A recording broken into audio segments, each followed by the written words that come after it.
Алдау мен өтірік айту, әсіресе мұсылмандар арасында қоғамдағы моральдық ахуалды бұзатын, адамдардың арасындағы сенімді және сыйластықты жоятын іс-әрекеттер болып табылады. Мұсылмандардың қоғамдағы әл-ауқатын арттыру үшін адалдықты, шыншылдықты басты орынға қою керек.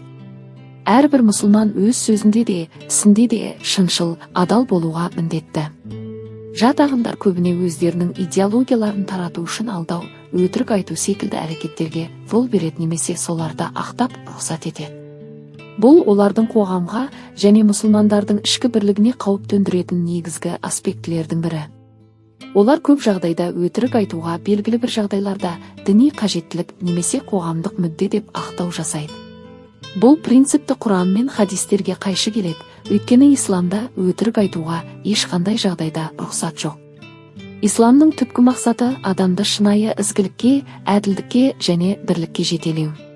Аллахтың әміріне сай өмір сүргенде ғана адам жүрегіне тыныштық келеді, ал қоғамда адалдық орнайды. Адамның ең басты қасиеттерінің бірі адалдық.